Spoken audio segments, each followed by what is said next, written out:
تم کسی کا کچھ مت بگاڑو، اللہ تمہارا کچھ بگڑنے نہیں دے گا۔ صبر رکھو، ہر چیز آسان ہونے سے پہلے مشکل ہوتی ہے۔ لوگوں سے ڈرنا چھوڑ دو، عزت اللہ دیتا ہے، لوگ نہیں، کہ لوگوں سے عزت کی بھیک کبھی نہ مانگو۔ کیا تم نے یہ نہیں سنا؟ وَتُعِزُّ مَن تَشَاءُ وَتُذِلُّ مَن تَشَاءُ۔ بہت سکون ہے اس میں جسے لوگ نماز کہتے ہیں۔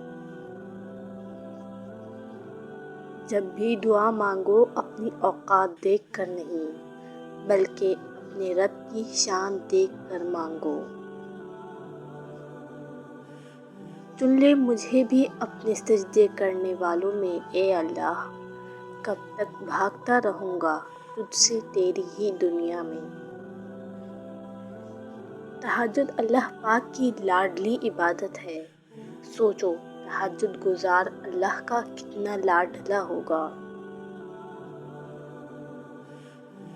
رب وہاں سے دروازے کھولتا ہے جہاں سے گمان بھی نہیں ہوتا۔ صرف احساس ندامت، ایک سجدہ اور چشم تر، اے اللہ کتنا آسان ہے منانا تجھ کو۔ میں نے کہا تھک چکا ہوں، جواب آیا اللہ کی رحمت سے نا امید نہ ہو۔ شوق کلام لے گیا موسیٰ کو طور پر، میں کتنا بد نصیب ہوں مسجد نہ جا سکا۔ اللہ تعالیٰ کی رحمت کی نشانی یہ ہے کہ انسان کو اپنے عیب نظر آنے شروع ہو جاتے ہیں۔ یقین ایسا ہو کہ سامنے سمندر ہو اور تم کہو نہیں میرا رب راستہ بنائے گا۔ جن کا بھروسہ اللہ ہو ان کی منزل کامیابی ہے۔ جنہیں یقین ہو مقدر لکھنے والے پہ، وہ انجام سے گھبرایا نہیں کرتے۔ زندگی کی ساری بلندیاں رب کے آگے جھکنے سے ملتی ہیں۔ جب وضو کرنا مشکل لگ رہا ہو تو یہ سوچا کریں گناہ دھونے جا رہا ہوں۔ عشق کے پانچوں نقطوں سے سچا ہے نکاح کے نون کا ایک نقطہ۔ شکر کرو اس غم کا جس نے تمہیں خدا والا بنا دیا۔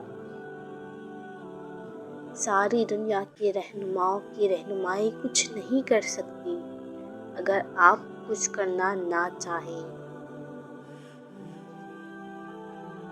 منزل تو ملے گی بھٹک کر ہی صحیح، گمراہ تو وہ ہیں جو گھر سے نکلے ہی نہیں۔ بہترین انسان وہ ہے جو دوسروں سے زیادہ اپنے عیوب پر نظر رکھے۔ جس نے سکھ میں شکر ادا کیا اس نے دکھ میں رب کو بہت قریب پایا۔ بھول جاؤ کہ تم کون ہو، بس یہ یاد رکھو کہ تمہارا رب کون ہے۔ جو کسی کا برا نہیں چاہتے ان کے ساتھ کوئی برا کر نہیں سکتا، یہ میرے رب کا وعدہ ہے۔